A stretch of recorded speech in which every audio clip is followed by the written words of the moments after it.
വിശുദ്ധ ലൂക്കോസിന്റെ സുവിശേഷം 1-ാം അധ്യായം 1 മുതൽ 80 വരെയുള്ള വാക്യങ്ങൾ. നമ്മുടെ ഇടയിൽ നിറവേറിയ കാര്യങ്ങളുടെ വിവരണം എഴുതാൻ അനേകം പേര് പരിശ്രമിച്ചിട്ടുണ്ടല്ലോ. അതാകട്ടെ ആദ്യം മുതൽ തന്നെ വചനത്തിൻ്റെ ദൃസാക്ഷികളും ശുശ്രൂഷകന്മാരും ആയിരുന്നവർ നമുക്ക് ഏൽപ്പിച്ചു തന്നിട്ടുള്ളതനുസരിച്ചാണ്. അല്ലയോ ശ്രേഷ്ഠനായ തെയോഫിലോസ്, എല്ലാ കാര്യങ്ങളും പ്രാരംഭം മുതൽക്കേ സൂക്ഷ്മമായി പരിശോധിച്ചതിന് ശേഷം എല്ലാം ക്രമമായി നിനക്ക് എഴുതുന്നത് ഉചിതമാണെന്ന് എനിക്കും തോന്നി. അത് നിന്നെ പഠിപ്പിച്ചിട്ടുള്ള വചനങ്ങളുടെ വിശ്വസ്തയെക്കുറിച്ച് നിനക്ക് ബോധ്യം വരാനാണ്. ഹെറോദോസ് യൂദാ രാജാവായിരുന്ന കാലത്ത് അബിയായുടെ ഗണത്തിൽ സഖറിയ എന്നൊരു പുരോഹിതനുണ്ടായിരുന്നു. അഹ്റോന്റെ പുത്രിമാരിൽപ്പെട്ട എലിസബത്ത് ആയിരുന്നു അവന്റെ ഭാര്യ. അവർ ദൈവത്തിന്റെ മുമ്പിൽ നീതിനിഷ്ഠരും കർത്താവിന്റെ കൽപ്പനകളും പ്രമാണങ്ങളും കുറ്റമറ്റ വിധം അനുസരിക്കുന്നവരുമായിരുന്നു. അവർക്ക് മക്കളുണ്ടായിരുന്നില്ല. എലിസബത്ത് വന്ധ്യയായിരുന്നു. ഇരുവരും പ്രായം കവിഞ്ഞവരുമായിരുന്നു.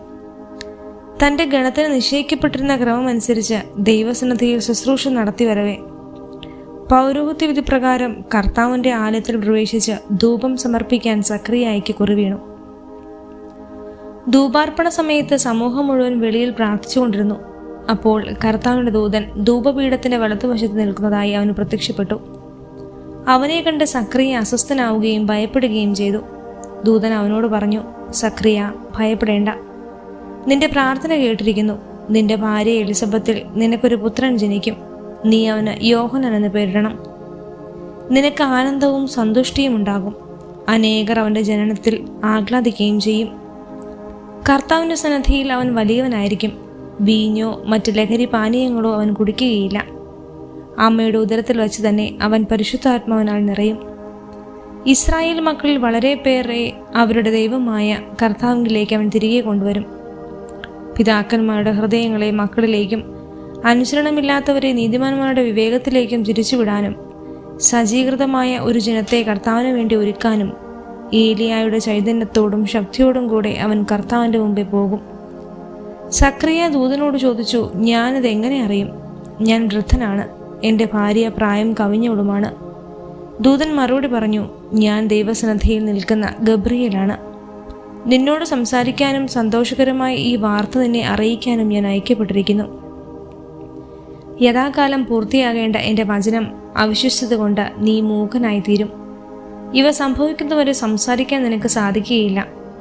ജനനം സഖറിയായി കാത്തു നിൽക്കുകയായിരുന്നു. ദേവാലയത്തിൽ അവൻ വൈകുന്നതിനെപ്പറ്റി അവർ അത്ഭുതപ്പെട്ടു. പുറത്തു വന്നപ്പോൾ അവരോട് സംസാരിക്കുന്നതിന് സഖറിയയ്ക്ക് കഴിഞ്ഞില്ല. ദേവാലയത്തിൽ വെച്ച് അവന് ഏതോ ദർശനമുണ്ടായി എന്നവർ മനസ്സിലാക്കി. അവൻ അവരോട് ആംഗ്യം കാണിക്കുകയും ഊമനായി കഴിയുകയും ചെയ്തു. തൻ്റെ ശുശ്രൂഷയുടെ ദിവസങ്ങൾ പൂർത്തിയായപ്പോൾ അവൻ വീട്ടിലേക്ക് പോയി. താമസിയാതെ അവൻ്റെ ഭാര്യ എലിസബത്ത് ഗർഭം ധരിച്ചു. 5 മാസത്തേക്ക് അവൾ മറ്റുള്ളവരുടെ മുമ്പിൽ പ്രത്യക്ഷപ്പെടാതെ കഴിഞ്ഞുകൂടി. അവൾ പറഞ്ഞു, മനുഷ്യരുടെ ഇടയിൽ എനിക്കുണ്ടായിരുന്ന അപമാനം നീക്കിക്കളയാൻ കർത്താവ് എന്നെ കടാക്ഷിച്ച് എനിക്കിത് ചെയ്തു തന്നിരിക്കുന്നു. 6-ാം മാസം ഗബ്രിയേൽ ദൂതൻ ഗലിലിയായിൽ നസ്രത്ത് എന്ന പട്ടണത്തിൽ ദാവീദിന്റെ വംശത്തിൽപ്പെട്ട ജോസഫ് എന്നു പേരായ പുരുഷനുമായി വിവാഹ നിശ്ചയം ചെയ്തിരുന്ന കന്യകയുടെ അടുത്തേക്ക് ദൈവത്താൽ അയക്കപ്പെട്ടു. അവളുടെ പേര് മറിയം എന്നായിരുന്നു. ദൂതൻ അവളുടെ അടുത്ത് വന്നു പറഞ്ഞു, ദൈവകൃപ നിറഞ്ഞവളെ സ്വസ്തി, കർത്താവ് നിന്നോടുകൂടെ. ഈ വചനം കേട്ട് അവൾ വളരെ അസ്വസ്ഥയായി. എന്താണ് ഈ അഭിവാദനത്തിന്റെ അർത്ഥമെന്ന് അവൾ ചിന്തിച്ചു. ദൂതൻ അവളോട് പറഞ്ഞു, മറിയമേ, നീ ഭയപ്പെടേണ്ട. ദൈവസന്നിധിയിൽ നീ കൃപ കണ്ടെത്തിയിരിക്കുന്നു. നീ ഗർഭം ധരിച്ചൊരു പുത്രനെ പ്രസവിക്കും. നീ അവന് യേശു എന്ന് പേരിടണം. അവൻ വലിയവനായിരിക്കും. അത്യുന്നതന്റെ പുത്രൻ എന്ന് വിളിക്കപ്പെടും.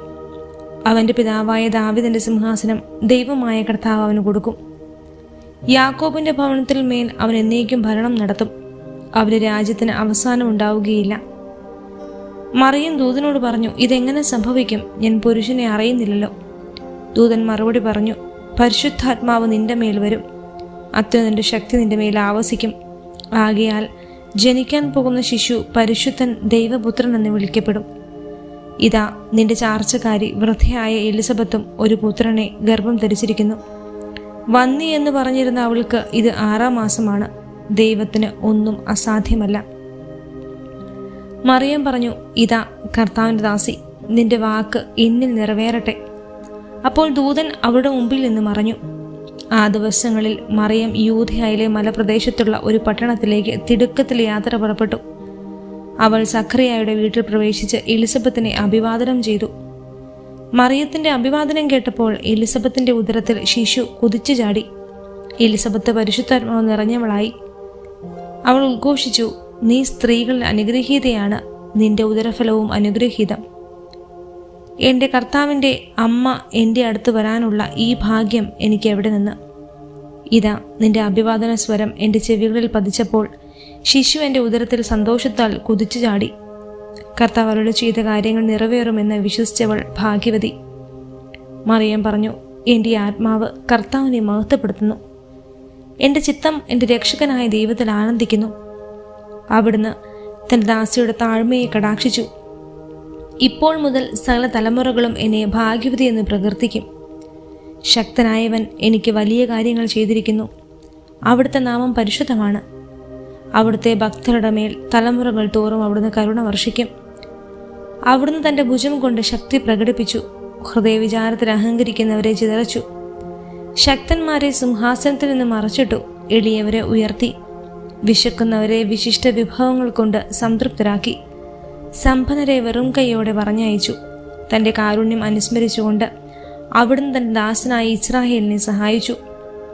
നമ്മുടെ പിതാക്കന്മാരായ അബ്രാഹത്തോടും അവൻ്റെ സന്തതികളോടും എന്നേക്കുമായി ചെയ്ത വാഗ്ദാനം അനുസരിച്ച് തന്നെ മറിയം അവളുടെ കൂടെ 3 മാസത്തോളം താമസിച്ചു.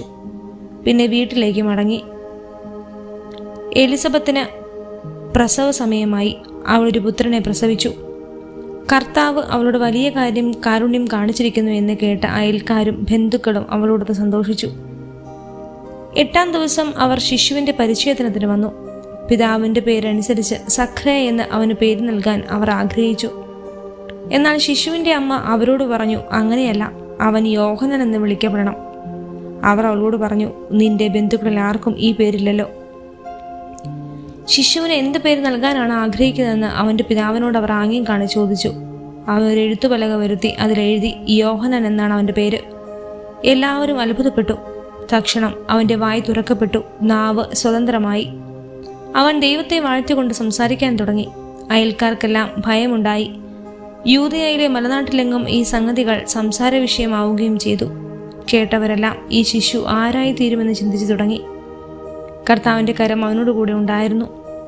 അവൻ്റെ പിതാവായ സഖറിയ പരിശുദ്ധാത്മാവിനാൽ നിറഞ്ഞ് പ്രവചിച്ചു. ഇസ്രായേലിൻ്റെ ദൈവമായ കർത്താവ് വാഴ്ത്തപ്പെട്ടവൻ. അവിടുന്ന് തൻ്റെ ജനത്തെ സന്ദർശിച്ച് രക്ഷിച്ചു. തൻ്റെ ദാസനായ ദാവീദിന്റെ ഭവനത്തിൽ നമുക്ക് ശക്തനായ ഒരു രക്ഷകനെ ഉയർത്തി.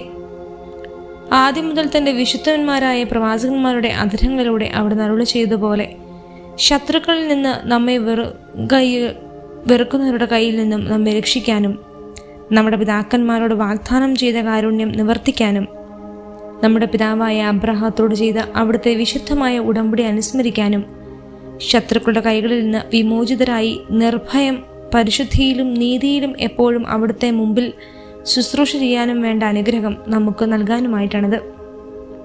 നീയോ കുഞ്ഞെ അത്യുന്നതന്റെ പ്രവാചകൻ എന്ന് വിളിക്കപ്പെടും. കർത്താവിന് വഴിയൊരുക്കാൻ അവിടുത്തെ മുമ്പേ നീ പോകും.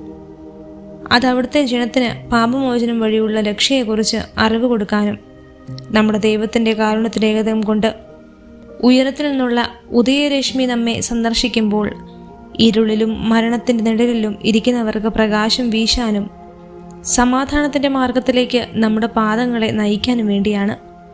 ശിശു വളർന്നു, ആത്മാവിൽ ശക്തിപ്പെട്ടു. ഇസ്രായേലിന് വെളിപ്പെടുന്നതുവരെ അവൻ മരുഭൂമിയിലായിരുന്നു.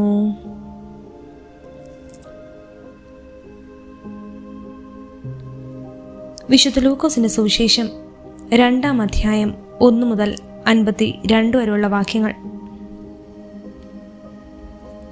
അക്കാലത്ത് ലോകമാസകലമുള്ള ജനങ്ങളുടെ പേരെഴുതി ചേർക്കണമെന്ന അഗസ്റ്റസ് സീസറിൽ നിന്ന് കൽപ്പന പുറപ്പെട്ടു. ക്വീരിനിയോസ് സിറിയയിൽ ദേശാധിപതിയായിരുന്നപ്പോൾ ആദ്യത്തെ ഈ പേരെഴുതി നടന്നു. പേരെഴുതിക്കാനായി ഓരോരുത്തരും താന്താങ്ങളുടെ നഗരത്തിലേക്ക് പോയി. ജോസഫ് ദാവീദിന്റെ കുടുംബത്തിലും വംശത്തിലും പെട്ടവനായിരുന്നതിനാൽ പേരെഴുതിക്കാനായി ഗലീലയിലെ പട്ടണമായ നസ്രത്തിൽ നിന്ന് യൂദയായിൽ ദാവീദിന്റെ പട്ടണമായ ബേത്ലഹേമിലേക്ക് ഗർഭിണിയായ ഭാര്യ മറിയത്തോടുകൂടെ പോയി. അവിടെ ആയിരിക്കുമ്പോൾ അവൾക്ക് പ്രസവ സമയമടുത്തു. അവൾ തന്റെ കടിഞ്ഞൂൽ പുത്രനെ പ്രസവിച്ചു. അവനെ പിള്ളക്കച്ച കൊണ്ട് പൊതിഞ്ഞ് പുൽത്തൊട്ടിയിൽ കിടത്തി. കാരണം സത്രത്തിൽ അവർക്ക് സ്ഥലം ലഭിച്ചില്ല. ആ പ്രദേശത്തെ വയലുകളിൽ ആടുകളെ രാത്രി കാത്തുകൊണ്ടിരുന്ന ഇടയന്മാർ ഉണ്ടായിരുന്നു. കർത്താവിന്റെ ദൂതൻ അവരുടെ അടുത്തെത്തി. കർത്താവിന്റെ മഹത്വം അവരുടെ മേൽ പ്രകാശിച്ചു. അവർ വളരെ ഭയപ്പെട്ടു. ദൂതൻ അവരോട് പറഞ്ഞു, ഭയപ്പെടേണ്ട. ഇതാ, സകല ജനത്തിനും വേണ്ടിയുള്ള വലിയ സന്തോഷത്തിന്റെ സദ്വാർത്ത ഞാൻ നിങ്ങളെ അറിയിക്കുന്നു. ദാവീദിന്റെ പട്ടണത്തിൽ നിങ്ങൾക്കായി ഒരു രക്ഷകൻ, കർത്താവായ ക്രിസ്തു ഇന്ന് ജനിച്ചിരിക്കുന്നു. ഇതായിരിക്കും നിങ്ങൾക്ക് അടയാളം. പിള്ളക്കച്ച കൊണ്ട് പൊതിഞ്ഞ് പുൽത്തൊട്ടിയിൽ കിടത്തിയിരുന്ന ഒരു ശിശുവിനെ നിങ്ങൾ കാണും. പെട്ടെന്ന് സ്വർഗീയ സൈന്യത്തിന്റെ ഒരു വ്യൂഹം ആ ദൂതനോടുകൂടെ പ്രത്യക്ഷപ്പെട്ട് ദൈവത്തെ സ്തുതിച്ചുകൊണ്ട് പറഞ്ഞു, അത്യുന്നതങ്ങളിൽ ദൈവത്തിന് മഹത്വം, ഭൂമിയിൽ ദൈവകൃപ ലഭിച്ചവർക്ക് സമാധാനം. ദൂതന്മാർ അവരെ വിട്ട് സ്വർഗത്തിലേക്ക് പോയപ്പോൾ ആട്ടിടയന്മാർ പരസ്പരം പറഞ്ഞു, നമുക്ക് ബേത്ലഹേം വരെ പോകാം. കർത്താവ് നമ്മെ അറിയിച്ച ഈ സംഭവം നമുക്ക് കാണാം. അവർ അതിവേഗം പോയി മറിയത്തെയും ജോസഫിനെയും പുൽത്തൊട്ടിയിൽ കിടന്ന ശിശുവിനെയും കണ്ടു. അനന്തരം ശിശുവിനെക്കുറിച്ച് തങ്ങളോട് പറയപ്പെട്ട കാര്യങ്ങൾ മറ്റുള്ളവരെ അവർ അറിയിച്ചു. അത് കേട്ടവരെല്ലാം ഇടയന്മാർ തങ്ങളോട് പറഞ്ഞ സംഗതികളെക്കുറിച്ച് അത്ഭുതപ്പെട്ടു. മറിയമാകട്ടെ ഇവയെല്ലാം ഹൃദയത്തിൽ സംഗ്രഹിച്ച് ഗാഢമായി ചിന്തിച്ചുകൊണ്ടിരുന്നു. തങ്ങളോട് പറയപ്പെട്ടതുപോലെ കാണുകയും കേൾക്കുകയും ചെയ്ത സകല കാര്യങ്ങളെയും കുറിച്ച് ദൈവത്തെ മഹത്വപ്പെടുത്തുകയും സ്തുതിക്കുകയും ചെയ്തുകൊണ്ട് ആ ഇടയന്മാർ തിരിച്ചുപോയി. ശിശുവിൻ്റെ പരിച്ഛേദനത്തിനുള്ള 8-ാം ദിവസമായപ്പോൾ അവൻ ഗർഭത്തിൽ ഉരുവാകുന്നതിന് മുമ്പ് ദൂതൻ നിർദ്ദേശിച്ചിരുന്ന യേശു എന്ന പേര് അവന് നൽകി. മോശയുടെ നിയമം അനുസരിച്ച് ശുദ്ധീകരണത്തിനുള്ള ദിവസങ്ങൾ പൂർത്തിയായപ്പോൾ അവർ അവനെ കർത്താവിന് സമർപ്പിക്കുവാൻ ജെറുസലേമിലേക്ക് കൊണ്ടുപോയി.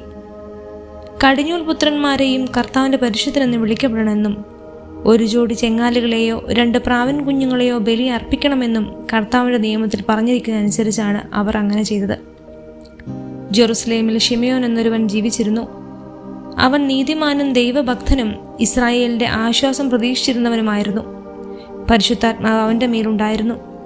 കർത്താവിന്റെ അഭിഷിക്തനെ കാണുന്നതുവരെ മരിക്കുകയില്ല എന്ന പരിശുദ്ധാത്മാവ് അവന് വെളിപ്പെടുത്തിയിരുന്നു. പരിശുദ്ധാത്മാവിന്റെ പ്രേരണയാൽ അവൻ ദേവാലയത്തിലേക്ക് വന്നു. നിയമപ്രകാരമുള്ള അനുഷ്ഠാനങ്ങൾക്കായി ശിശുവായ യേശുവിനെ മാതാപിതാക്കന്മാർ ദേവാലയത്തിൽ കൊണ്ടുവന്നു. ശിമയോൻ ശിശുവിനെ കയ്യിലെടുത്ത് ദൈവത്തെ സ്തുതിച്ചുകൊണ്ട് പറഞ്ഞു, കർത്താവെ, അവിടുത്തെ വാഗ്ദാനമനുസരിച്ച് ഇപ്പോൾ ഈ ദാസനെ സമാധാനത്തിൽ വിട്ടയക്കണമേ. എന്തെന്നാൽ സകല ജനതകൾക്കും വേണ്ടി അങ്ങ് ഒരുക്കിയിരുന്ന രക്ഷ എൻ്റെ കണ്ണുകൾ കണ്ടു കഴിഞ്ഞു. അത് വിജാതിയർക്ക് വെളിപാടിൻ്റെ പ്രകാശവും അവിടുത്തെ ജനമായ ഇസ്രായേലിൻ്റെ മഹിമയുമാണ്. അവനെക്കുറിച്ച് പറയപ്പെട്ടതെല്ലാം കേട്ട് അവൻ്റെ പിതാവും മാതാവും അത്ഭുതപ്പെട്ടു. ശിമയോൻ അവരെ അനുഗ്രഹിച്ചുകൊണ്ട് അവൻ്റെ അമ്മയായ മറിയത്തോട് പറഞ്ഞു, ഇവൻ ഇസ്രായേലിൽ പലരുടെയും വീഴ്ചയ്ക്കും ഉയർച്ചയ്ക്കും കാരണമാകും. ഇവൻ വിവാദ വിഷയമായ അടയാളമായിരിക്കും. അങ്ങനെ അനേകരുടെ ഹൃദയ വിചാരങ്ങൾ വെളിപ്പെടും. നിന്റെ ഹൃദയത്തിലൂടെ ഒരു വാൾ തുളച്ചു കയറുകയും ചെയ്യും. ഫനുവേലിന്റെ പുത്രിയും ആഷേർ വംശജനുമായ അന്ന എന്നൊരു പ്രവാചകിയും അവിടെ ഉണ്ടായിരുന്നു. ഇവൾ കന്യകാപ്രായം മുതൽ 7 വർഷം ഭർത്താവിനോടൊത്ത് ജീവിച്ചു. 84 വയസ്സായ ഈ വിധവ ദേവാലയം വിട്ടുപോകാതെ രാപ്പകൽ ദൈവത്തെ സ്തുതിച്ചുകൊണ്ട് ഉപവാസത്തിലും പ്രാർത്ഥനയിലും കഴിയുകയായിരുന്നു.